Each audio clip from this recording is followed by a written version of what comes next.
Muy bien chicos, continuamos con la práctica dirigida, en la página 29. Espero que hayan intentado resolver los problemas.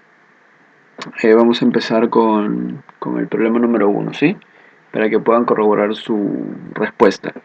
En el problema número uno me pregunta qué es un vector, ¿no? Y hemos hablado del vector y dijimos que es un segmento de recta imaginario. ¿Por qué imaginario? Porque no lo podemos ver, ¿sí? Pero se representa, ¿no? Orientado, que sirve para representar magnitudes vectoriales, ¿no? Los vectores nos sirven para representar magnitudes vectoriales como la velocidad, la aceleración, la fuerza, etcétera, ¿no? Muy bien, pregunta 2 dice, una magnitud vectorial es aquella que, aparte de conocer su valor numérico, exactamente, su unidad, también necesitamos conocer su dirección, ¿no? Por eso es que hablamos de magnitud vectorial y no de una magnitud escalar, ¿no? Cuando era una magnitud escalar solamente necesitábamos un número y su unidad, pero si hablamos de una magnitud vectorial necesitamos un número, unidad y también necesitamos su dirección, también conocido como el sentido, ¿no? Muy bien. Pregunta 3 me dice, para completar, ¿no? Está dado por el origen del vector. ¿Quién viene a ser el origen del vector? Ya lo vimos en las partes de un vector, viene a ser el punto de aplicación, ¿no? Esa es una de las partes del vector. Pregunta 4 dice, para completar, es el valor del vector y generalmente está representado a escala, ¿sí?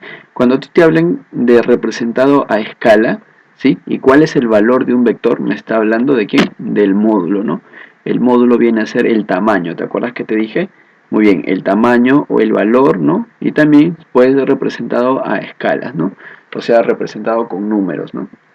De acuerdo al tamaño que tiene. Muy bien. Siguiente. Pregunta 5 me dice, para completar, es la orientación del vector, ¿sí? ¿Quién da la orientación del vector? Es el sentido, ¿no? Esa flechita que está en la cabeza, esa es la que orienta al vector, ¿no? Pregunta 6.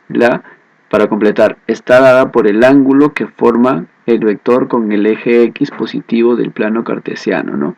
O si estamos hablando de ese ángulo que señalé en la diapositiva, ¿no? Que me va a dar ¿quién? La dirección, ¿no? ¿Qué tanto está inclinado nuestro vector respecto al eje X?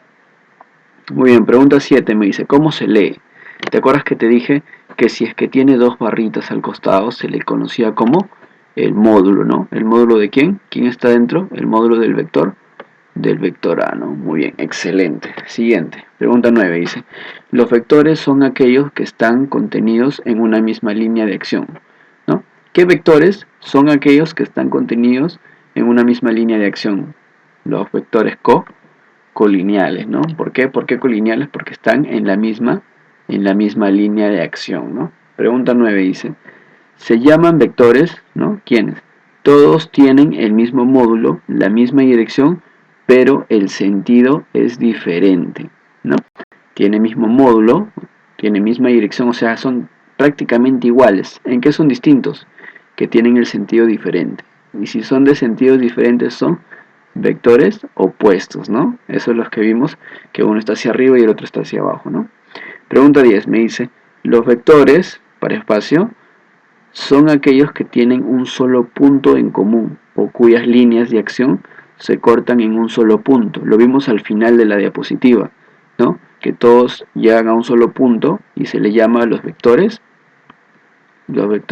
a ver aquí, se le llaman los vectores concurrentes, ¿no? Muy bien, acá, los vectores concurrentes, excelente, ¿no? Siguiente, pregunta 11 dice, los vectores, ¿no? ¿Qué vectores? Son aquellos que tienen la misma intensidad o módulo, dirección y sentido, o sea, tienen todo igual, ¿no? Si tienen todo igual, tiene la misma intensidad, tiene el mismo módulo, tiene la misma dirección y tiene el mismo sentido, entonces van a ser vectores iguales, no queda de otra, ¿no?